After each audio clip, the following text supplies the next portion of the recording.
All right. Basically, I have three quick tips for you for running in the sun, running in the heat, summer running, running in the humidity, and what to do because it doesn't always feel good and it can feel a lot harder than you're used to running in the spring, the summer, or the spring, the fall, and the winter. So, first of all, mindset is going to help tremendously across the board. Um, Hydration and making adjustments and being flexible, okay? So, first of all, we have to remember that when when we're running in the heat, when we're running in the humidity, when we're running in full sun, even if it's 7 a.m. With the sun rising so early, we need to adjust our paces and we need to go in with, okay, like, especially if you're running a race, we're going to talk about adjusting paces, starting out slower, running a negative split, but also remember that the goal pace or the goal that you set based on pace, based on time, how you want to feel, all of those things are based on ideal running temperatures, which is 50 degrees for with all the studies that they've done for ideal running temperatures. Ideal temperatures for running and racing is around 50 degrees. Okay, so this morning it was 70 degrees here. It never got colder than that. Some mornings it's been 80 degrees by 5 a.m. and humid. You cannot expect your body to perform the same at that temperature that it has been doing all this spring or winter or fall. Okay. Even on your easy running days, and I should say especially on your easy running days, you're going to be running slower. Like, just go into it knowing that. It doesn't mean that you're a slower runner. Like, remember, we need to run by easy effort, and pace is just a number. So if, let's just say on average, my easy runs are 9 minutes per mile, my easy runs in the humidity are going to be slower than that in order to match the same effort level, okay?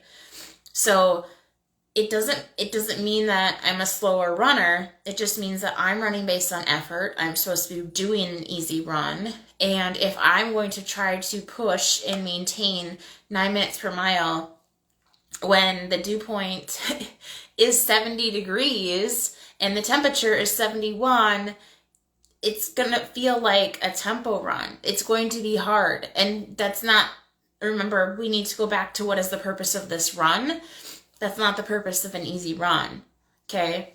Yes, it's those easy runs when we have these warmer days, more humid days, sunnier days, it's going to feel harder no matter how slow you're running. But that's just something that comes with summer running, okay? Nothing is wrong with running on the treadmill. We just don't want you to be doing every single run on the treadmill leading up to race day, okay? We need the body to be able to perform outside as well because there are different stressors, and running outside is different than on the treadmill, okay?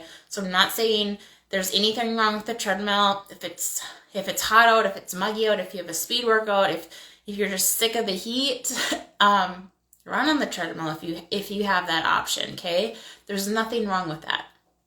So when it comes to summer running, we need to, again, go by feel, run based on effort, run based on the effort level of your intended run or workout, okay?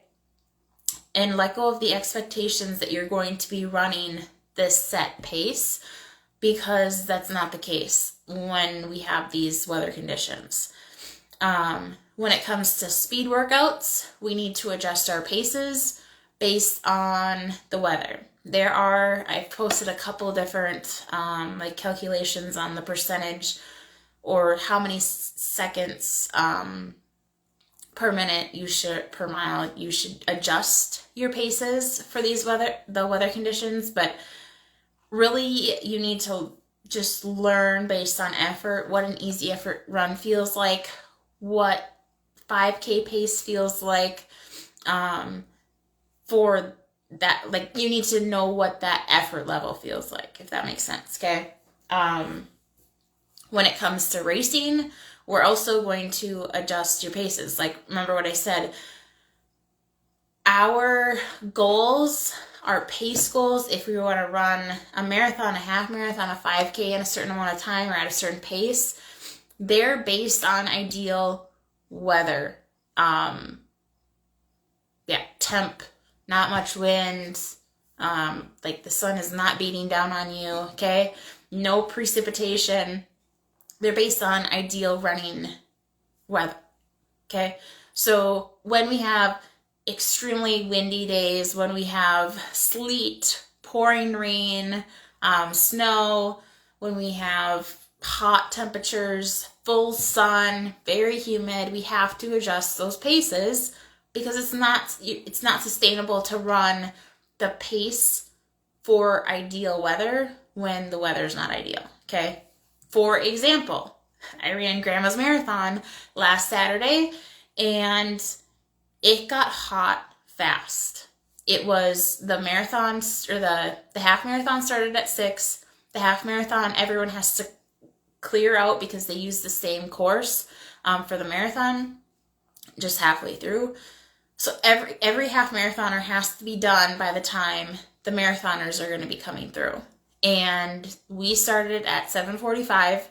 The sun has already been up for like 3 hours, and it got hot fast. It was around 50 degrees when we started. Plus, we're next to Lake Superior.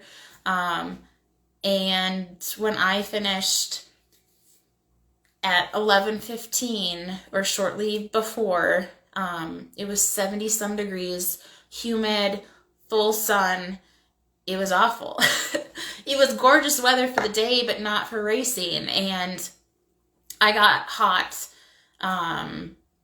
about halfway through, and then it really started taking a toll on me after mile 16. And I had to adjust my pace because I was putting forth a higher effort level than marathon effort, than what was sustainable to get me to the finish line. So I had to slow down a little bit, and I had to strategize on what I was going to do.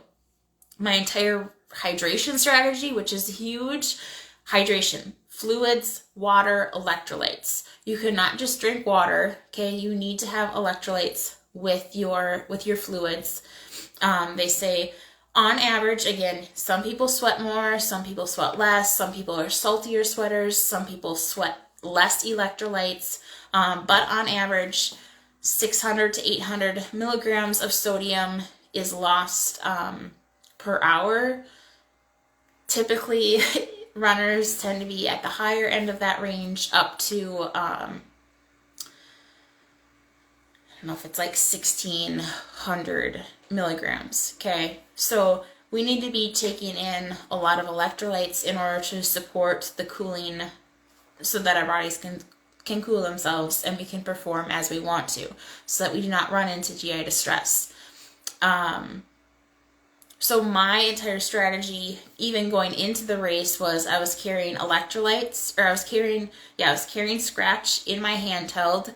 I had salt stick capsules because they have more sodium in them, and I would not have to take them as frequently as the chewable ones that kind of just dissolve in your mouth. My fuel had sodium in it, and then my husband was on the course at 2 different spots. I switched out my handheld, so he was giving me more Scratch, and then I was grabbing water. This is something that I've never done. I was grabbing water at every single water station. That was part of my fueling plan since the heat has been taking its toll on me. And I knew, like, I just needed to consume more water, more electrolytes, more fluids during this marathon and going forward. So I was grabbing 1 to 2 cups at a minimum from every single water station, which was every other mile, starting at mile 3. I still need to add up how much fluid I probably consumed, but I never used to stop at water stops because I thought it was going to slow me down, but once you get the hang of grabbing the cups or even slowing down a little bit, it's not a problem, because remember, especially in a marathon, you're not running like a above your threshold pace. Like, it's a tempo run. It's slightly faster than an easy pace, but it's not half marathon or 5K pace, okay? So hydration is extremely important in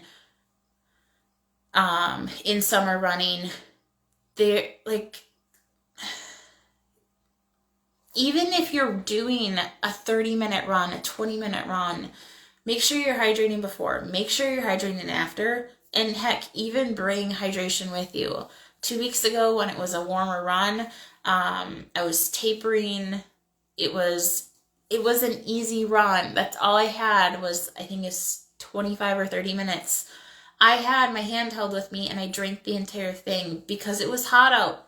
Nothing is wrong with bringing fluids with you during easy runs, during short runs.